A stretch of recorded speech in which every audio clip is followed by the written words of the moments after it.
Hello, it is 4 o'clock today, and I would like to say welcome to anybody who can attend my little mini training today. And I'm in my little studio as I promised I would be, and I wanted to share the insights I had gathered during a weekend-long workshop with Cara, Reeser and Jeremy Laverdure from Movement Science Made Simple. So they're some fantastic presenter, and Cara is a second-generation Pilates teacher who had studied with Kathy Grant, for anybody who knows all these fabulous names in the Pilates world. And so I want to welcome you, and I want to share some really what I call good shit. But so we're going, hi. So here we are today. So what we're talking about is neck, shoulders, and upper back. It is so important. Let me see what Carol says. Right on time. Oh, perfect. So here's what I see all the time, and you observe it too, and that's why this workshop was so pointed. You know that I've been a coach, a personal trainer for 30 years, a Pilates coach for 20 years, and I've taught pretty much anything around the planet. Anything from being a manager in the fitness industry to a presenter in the national fitness conventions to coaching, teaching trainers how to become better coaches, teach different programs, develop my Pilates on the Ball program that is a video, but also a workout. So I've done pretty much all that I can do in this world, but you always can learn more. And that's where Heike becomes a sponge. So this workshop was right down my alley, and here's why. This is what I see, and you see it too if you look around. I don't have my phone because I'm using my phone to film. So here they are. People are walking like this across the street. They're listening to stuff. People are sitting at their desks like this. A lot of us walk like this, and many of my clients complain about tight neck, and they usually refer to it as shoulder, but it's tight necks, and they're like, oh my God, I have headaches, my neck really hurts, I can't sleep, and things like that. And so with our traditional methods, we have been able to help you guys a little bit, but after the workshop, I got some clarity on what I could do better, and that's what I want to teach you. So a traditional method from a physical therapist would be that they say do this, meaning you push your head back really hard, and it gives you that oh so sexy double chin. I have done this in the past too because of lack of knowledge. Let me get my hair a little bit out of the way so I can get anything so you can see better. Let me see what Carol says here. So this is interactive today. I love this. I do a lot of needlework, and I have the past pulled a muscle in my neck. Perfect comment to this because you're sitting there for hours doing this. So the PTs, physical therapists, tell us to do this. Now, as we know, the spine has two curvatures, one in the neck and one in the lower back. We want to maintain those curvatures because of the buoyancy of the spine and the support it gives us as we move through life. So we don't want the neck to be like this. And we want to maintain the natural curvature. But what are you to do when the clients come in like this? And this week I've worked with 3 women that have this problem. All of them, and I just have to share that, all 3 women are very new clients to me, and all of them are our age. They're between the mid-50s to the mid-60s, and they're business owners. They're women-owned business owners that run their own show, just like I run my own show with Pursue Your Spark and my other business. But I was so excited to actually work with women that are in our area, our lifestyle. So back to the neck. Okay, now as we're thinking of the neck, so when we're trying to maintain the curvature, so you're thinking maybe this is what happens, but no, very different. Pilates has taught us to extend from what I call the bump in the back of the head or known as the occipital bone. And we said, okay, let's straighten from here.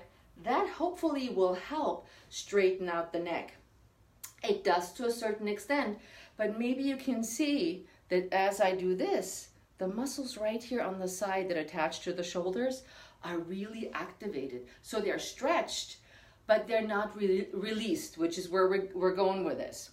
Now, then the next approach has been a cue that's very, very common in Pilates, is put your shoulders down and back. So here's what down and back looks like for 90% of my clients.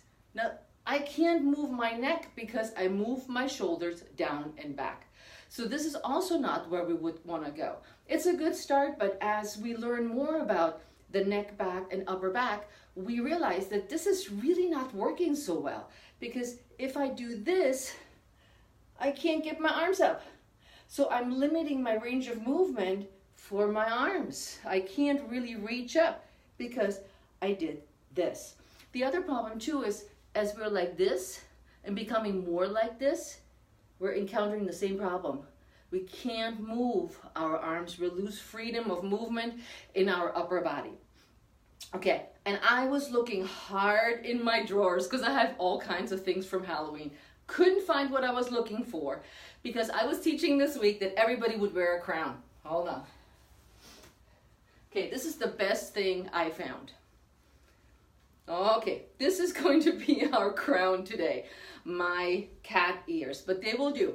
So what I want you to visualize is that this is your crown, this is your cat ears, and I want you to think that right in the front of your head, where my finger is right in front of my little crown, is where you're, I know, sexy, right? Is where you're pushing your head up towards the sky. And when you see, if I just hang out here, and then I go, I'm lengthening my head, I am starting to get what we also call in Pilates the swan neck, which looks so beautiful and elongated, and it's even around the whole neck. So here's my crown. I'm pushing my head into my crown. I'm keeping my crown long, and I'm also able to move as I'm lengthening because I'm not hunching in with my shoulders and my back. Now, as we're sitting, and I'm pulling you guys a little closer because I'm so cute. I'm a one-woman show. I'm gonna pull you a little closer. So as I'm sitting, right, let me go back here.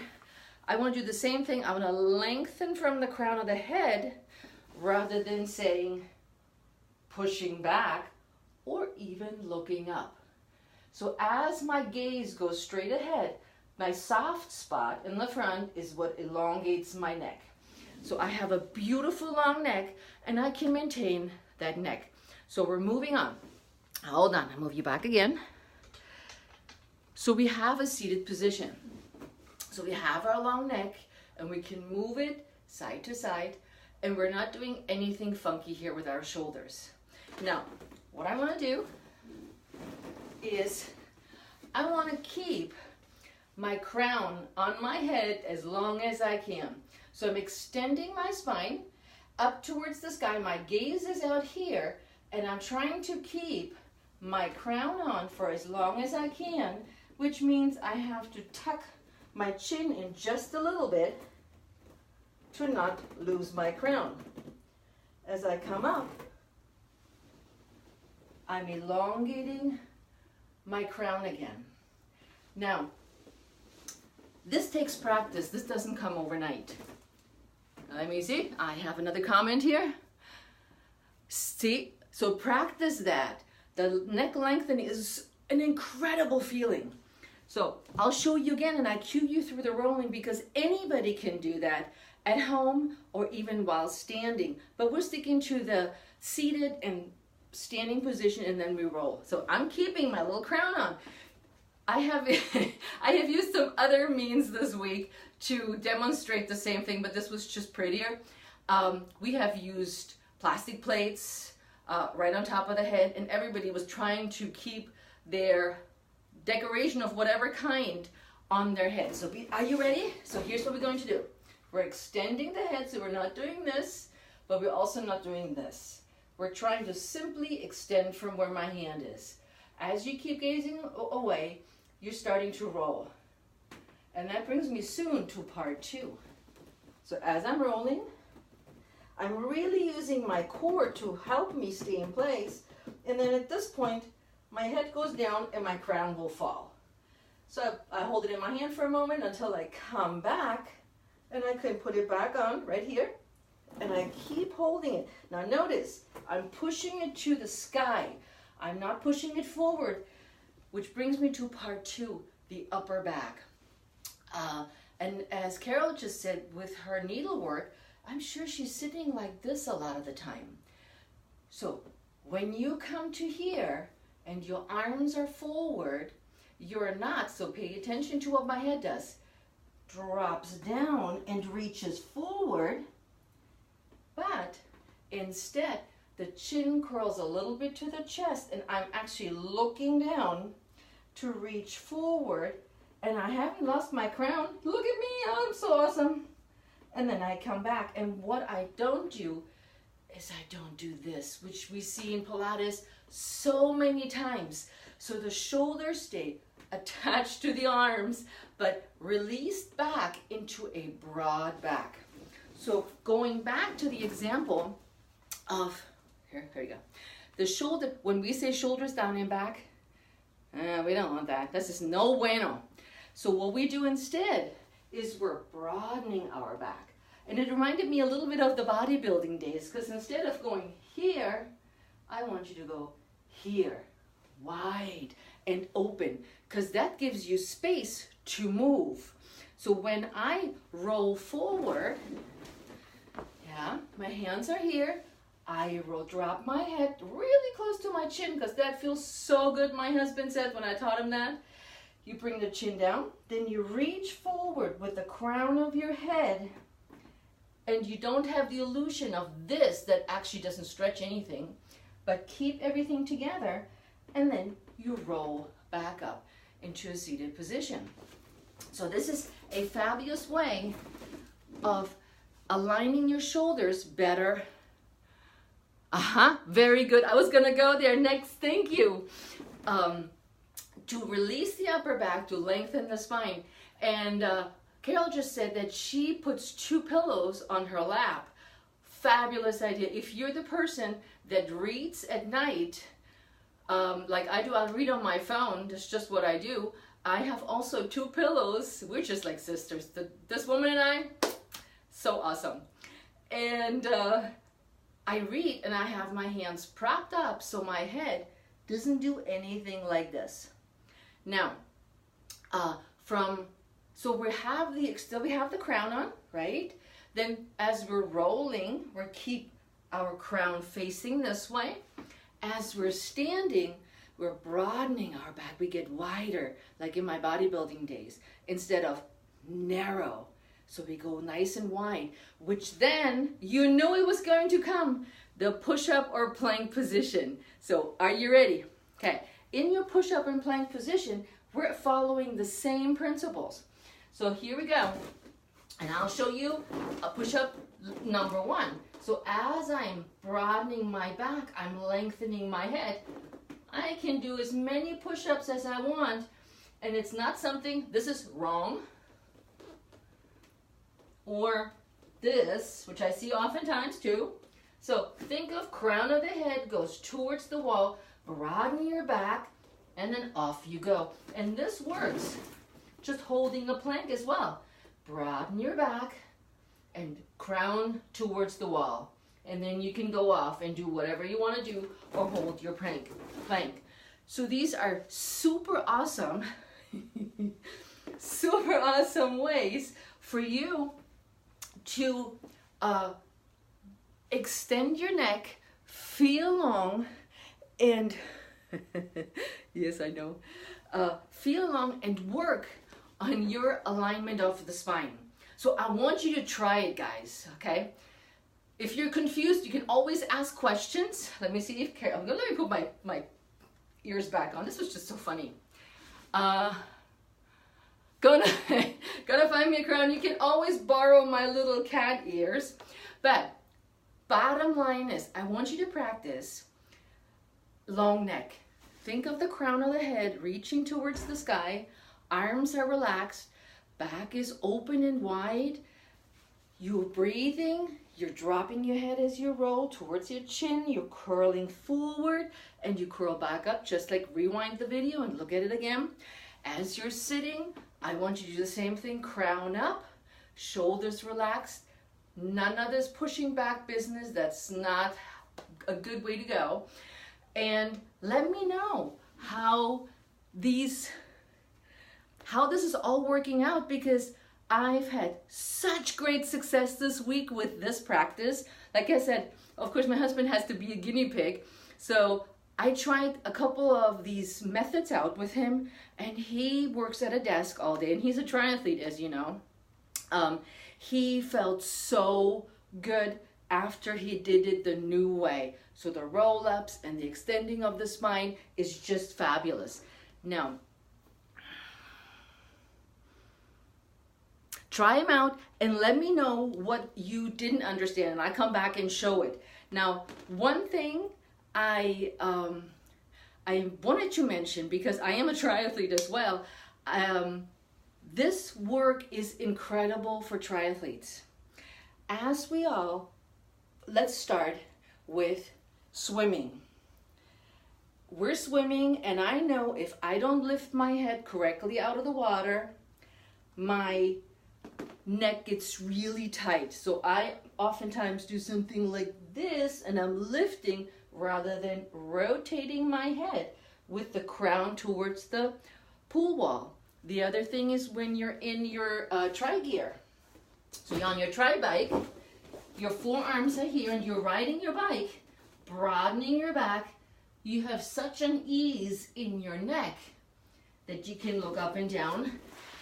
And for the runners, none of this anymore. So think of your crown as you grow tall. You can feel the difference. I promise you, it is good. And that's what I had for you today. But I wanted to come to you trying it out first. I always believe that whatever you learn, you need to test it, check it out, and prove that it really works. This approach may not be for everybody, but I bet you it will be for you. So that's all I got today. Let me see. Awesome. And with that in mind, maybe you want to post a picture with you in the crown, because that would be just fun. So, mwah, for everybody who's here today and talked to me and hung out with me, yes, and make it part of your everyday life, says Carol. Once you practice, everything takes practice. You know my motto, baby steps. Nothing ever happens if you do major big events and then you overwhelm yourself. It's too much, or you don't understand what the heck this is supposed to do. So baby steps, practice it, and as I said before, give me questions, answer anything that wasn't clear, or go over an exercise more specifically. And with that in mind, have an awesome weekend. I'm so glad you were here and you enjoyed my crown or my cat ear. Until soon, ciao. Thanks for being here. Bye.